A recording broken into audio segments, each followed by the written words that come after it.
YouTube Shuki here with a review of the Kamen Rider Ex-Aid Level Up Rider Series 02 Kamen Rider Brave Quest Gamer.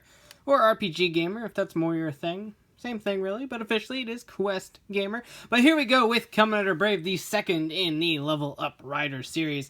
This was released in October 2016 for about 3,500 yen or so, give or take, depending on where you picked it up, and when, because sometimes things get cheaper or more expensive.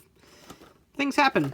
But here we go with the normal size packaging, pretty much like a standard Figure Arts size box, give or take. So nothing too crazy there. It does show the compatibility with the level 1 body, as well as an advert for Brave Snipe, the next in the series. So without further ado, let's go ahead and get this open and take a look. Alright, and here he is. Well, I really liked the Ex-Aid figure. This one shines, and I mean literally shines because of the metallic paint used throughout this figure. Now, Ex-Aid was a great figure. The silver was nice and shiny, but the pink was obviously a nice duller color because it's pink. But this one, reflecting kind of the whole knight armor thing, is very metallic. I turned the flashlight on my phone just so you can kind of see this a little better. Like, the metallic blue used throughout the entirety of this figure, except maybe like the hands, is absolutely spot on great. Like, it shines in the light while not being totally metallic, like it's not chrome or anything. But it's got a very, very wondrous blue sheen to it that is just absolutely knockout great. Now, of course, just like Ex-Aid, he does have the eyes in the back of his little level 1 head back there, unlike in the show where the eyes disappear.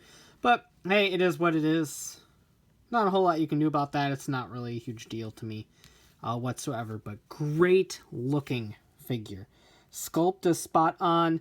I love the fact that the chests are differentiated between the characters. Like, here's Brave's with the Snowflake and the Flame to differentiate between the two Gashacon Sword modes, while here's Ex-Aid with the Sword and the Hammer with the different versions of the Gashacon Breaker. So it's very nice that they kind of keep up the detail with that, and the Gamer Driver actually doesn't look too bad. Granted, it's not fully painted or anything like that, but as a gimmick figure, what are you going to do?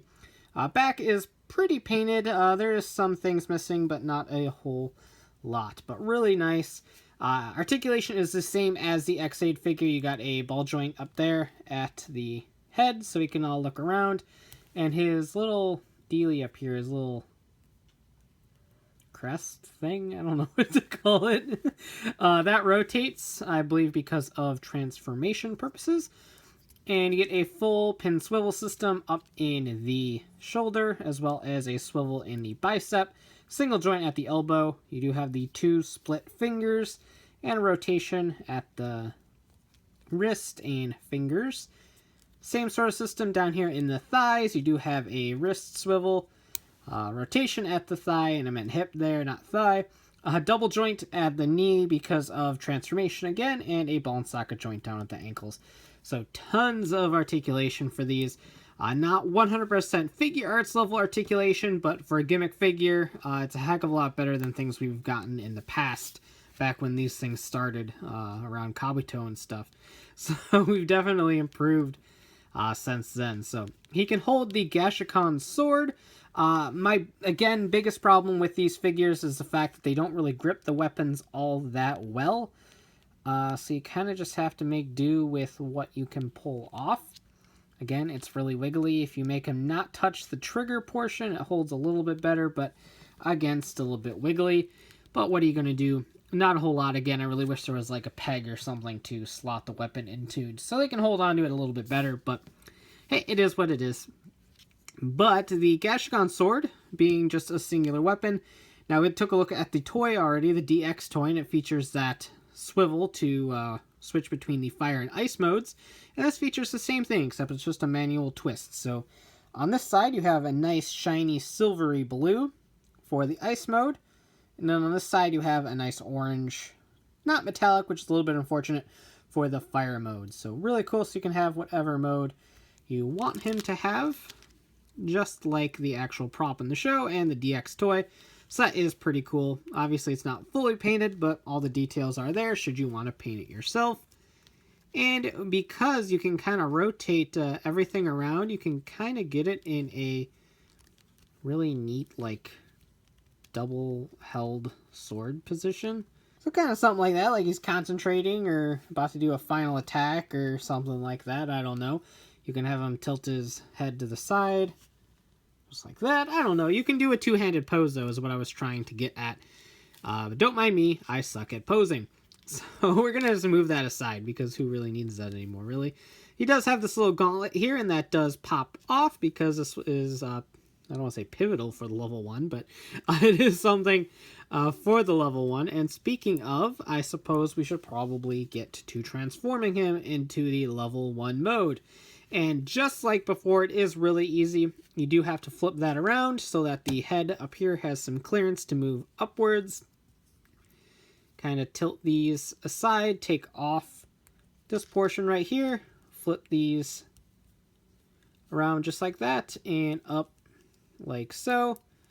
So now he's all kind of in his little prison stance, and he's ready to go. Take the level 1 body, line up the pegs, and kind of squish him in there, and everything will click into place as soon as you line it up properly, which hopefully, I think I just did. Alright, make sure you remove the chest piece, because that's going to pop on right here. And there you have Kamen Rider Brave, Quest Gamer Level 1. And I love this guy. It's a really, like, stark contrast between, like, the medical blankness of the white form, and then you just have, like, this knight helmet up on top. And it looks great for Snipe. I can't wait to review him because it's hysterical.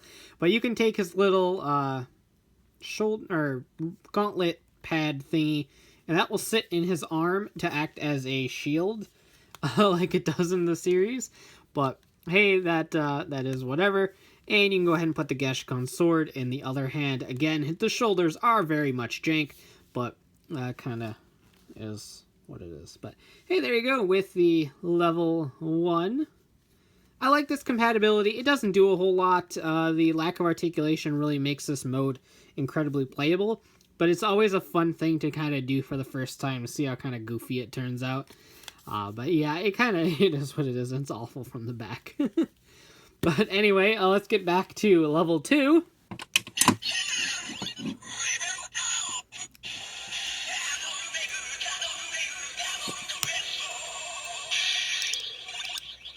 And there you have it. So overall, I really like this guy. I was a huge fan of the Ex-Aid figure in the first place, and this just continues the quality set by the first release. The armor sheen is absolutely beautiful on this guy, and being a Quest gamer based off RPGs, a little bit biased because I do love me some RPGs, but at the very least, he's a great quality figure. The 3,500 yen price tag is a little bit steep for these gimmick figures. It seems to just keep going up all the time, but they are really good quality compared to what we had in the past, and they're a nice, sort of, little bit cheaper version of a Figure Arts release. And with the Figure Arts release being a 3-pack of Ex-Aid, Brave, and Snipe, well, if you just want Brave, this is probably the way to go. It's really fun. I love the transformation, and the figure just looks really nice on display. So if you're a fan of Brave, definitely check this out, or just a fan of the line in general. This is another great addition to it. So next up is Snipe, and we'll be taking a look at him in the next couple days. So that about does it for this review. If you like it, go ahead and blast that like button, comment below, subscribe for more, and hit that bell so you never miss a video. And as always, thanks for watching, take care, and have a great one. Bye.